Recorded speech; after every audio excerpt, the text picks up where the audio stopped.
Hello friends, नमस्कार। जय Jagannath. Manorama recipe रे आपण मानकु स्वागत करुच्ची। पणा संक्रांति रे बना होतिबा छतुआ पणार रेसिपीटी आज मु आपण मानक सहित शेयर करी। आशा करुच्ची रेसिपीटी आपण मानकु भल लागिबो, कारण गाँ गहली रे पूरा ट्रेडिशनल उपरे जेउ छतुआ पणा प्रस्तुत हुए मु आपण मानक सहित सेही रेसिपीटी शेयर करी। एठी नेइची गोटे गिना छतुआ।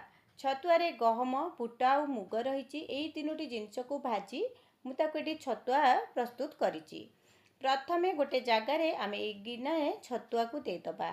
एबे से छतुआरे दबा गोटे गिना क्षीर। क्षीर चाहिए तार परिमाण आपण अधिका करिपारंती।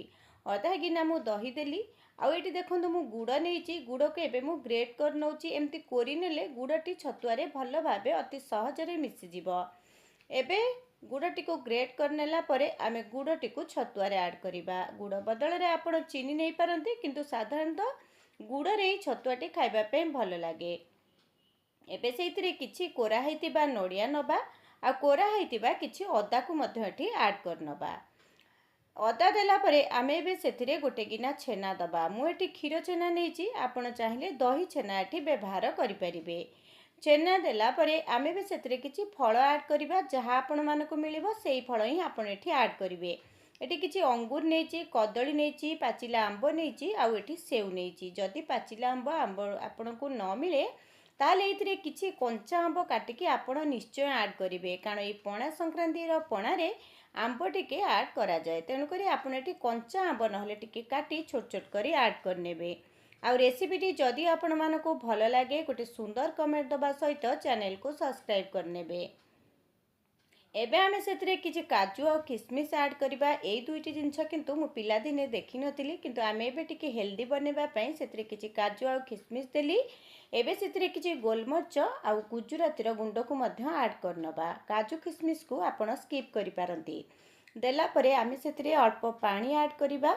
आउ एठी देखंतु मु जेहेतु खाइबा पई प्रस्तुत करछि सेति पई मु अल्प टिके लूण देली, किंतु जदि आपण प्रसाद पई व्यवहार करिबा पई प्रस्तुत करिवे ताहाले लूणटी को आपण एठी स्किप करिवे, कारण साधारणतः एमती प्रसाद रे लूणटी ऐड करा जाय नै, कारण लूण देला परे साधारणतः कुहा जाय एठी सुंकुडी हेइ जाय। सेति पई आपण एठी लूणटी को स्किप करनेबे। छतुआटी को केते मोटा केते पतला रखिबे सेटा आपणक उपरे निर्भर करे।